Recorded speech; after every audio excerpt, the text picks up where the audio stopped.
Hey guys, my name is B Zink and welcome to my channel, or welcome back to my channel. If you're new here, hit the like and follow button, but I share a lot on addiction, mental health, suicide awareness. I've been through a lot. I share a lot of lived experience and I share it for just educational purposes only of what I've been through. And today I wanted to share about snorting Xanax and what happens when you snort Xanax. And the reason I want to share about this is there was a lot of misinformation out there, and I love ChatGPT now. So can you get high snorting Xanax? Yes, you can. Put it into ChatGPT, it'll tell you right now that yes, you can. But I want to share with you why addicts will do this and the mentality behind it. And the reason that I'm sharing this isn't to glamorize any of this, but it's to start to show what are some of the signs that somebody's an addict and the mentality and sickness behind addiction, especially if you have an addict that's a son or a family member. When it comes to snorting Xanax, snorting it, crushing it up, and snorting this is going to get you high. You're going to get higher, and it's going to affect you differently than if you swallow it. So there's the thing with drugs that is called absorption rate. When you take a drug, the absorption rate on that substance is usually like 30 to 40%. It's not huge because it's going to process through the liver. It's already starting to get filtered out of your system before it hits your brain. If you crush something up and snort it, the absorption rate is usually like 50 to 60%. So you're actually going to have more of this hit you a little bit stronger, a little bit harder, and a little bit faster. The thing when it comes to Xanax, it is not necessarily, yes, it's not water soluble, but it is still going to absorb through the mucous membrane and the mucous brains of your lungs. You're still going to absorb this all into your system.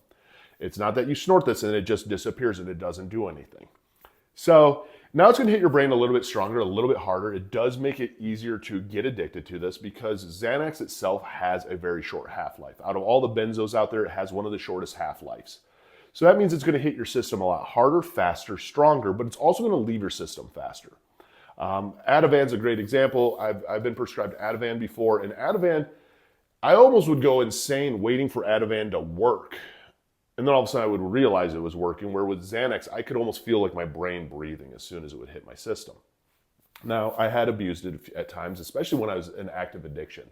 And the reason I would abuse it and snort it is because part of my using was a whole substance of choice and drug of choice, which was cocaine, but it was the method too. I love to put things up my nose. If I could snort it, I would do it. And thank God I didn't realize or find out, and no one ever told me that I could snort heroin, because if they would have told me, I would have snorted heroin.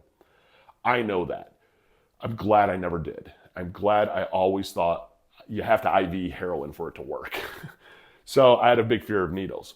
But the thing was, is I would roll up a bill, crush everything up, man, and snort a line. And I would use that just wobbly feeling, be drinking with it, and use that almost as something to tide me over until I could get a plug to show up, or until I could get a bag delivered, whatever it might be. And that was kind of the sickness side to it. Is you're an addict if you're crushing up pills and snorting them. You are. You got to look in the mirror. We already know that, man. We look in the mirror. We know we're an addict. This isn't how you're supposed to do substances. And a lot of times you're going to do other substances to try and tide you over to get your drug of choice. I wasn't a poly addict. I wasn't like, hey, I'm going to go do all the drugs out there. I had my drugs that I chose, that I felt I could control. I felt like I knew how they would make me feel. Xanax, ultimately, though, I didn't like how it made me feel, because it would calm me down too much. And I would find myself actually usually going to sleep instead of going on a bender like I was planning if I had snorted Xanax. Which in the long run, that could have maybe been a good thing. I don't know, that I wasn't on a bender, but again, this isn't what you want to do.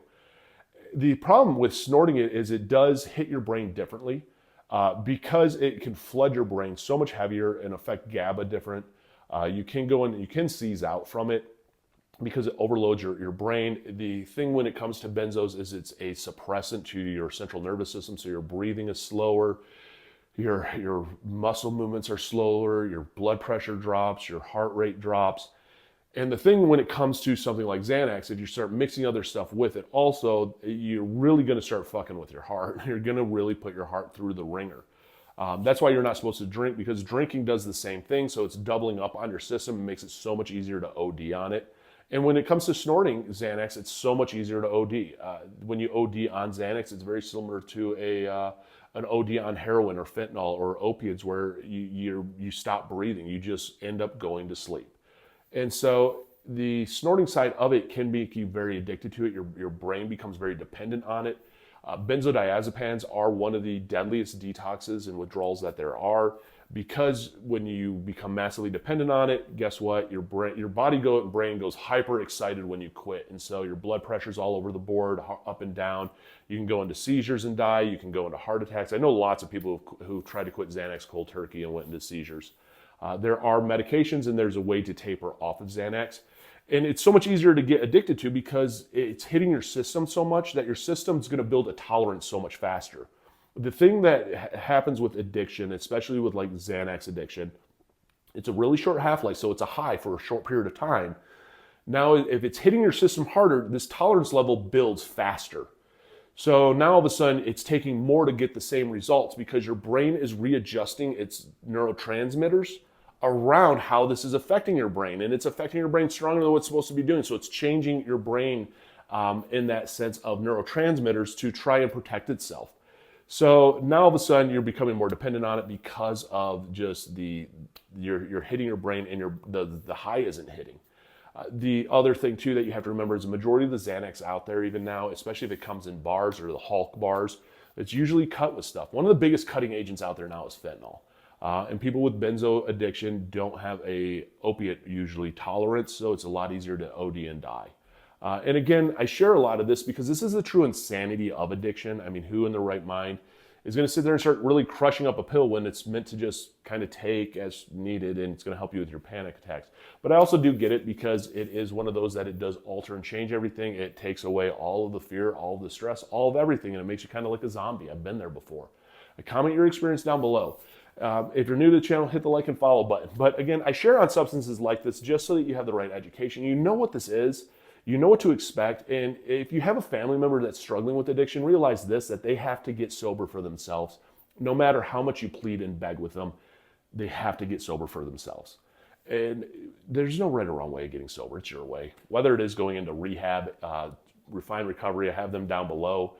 Go to inpatient treatment or outpatient treatment. Download Sunflower Sober. It's tagged down below. Go to the iOS store, Google Play, Sunflower Sober.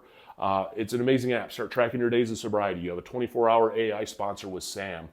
You got a community there. There's therapists there. You can talk to others there. You can journal, coping skills, learn sections. There's so much there to get sober and stay sober. Go to a doctor, a therapist, a psychiatrist. Get on the right meds. Go to an AA meeting, an NA meeting, an Al-Anon meeting. There's tons of different meetings out there. Find the right meeting for you. And don't give up. I mean, when it comes time to getting sober and you really want it, you're going to go through some trial and error. You're going to go to some meetings that maybe you weren't too happy with, or things are going to happen that are very stressful that you don't like. But it's knowing that it's going to eventually get better. And I don't know when it will get better. I can tell you, for me, it was a long time. It was a couple years. But it did get amazingly better. And like looking back at it now, I wouldn't trade where I'm at for anything because it got that good. And could it all go away? Absolutely it could, but I have enjoyed every single minute of this amazingness. And that's what it's about, man. I believe in you. If you're trying to get sober, don't give up. It does get better. You are worth it.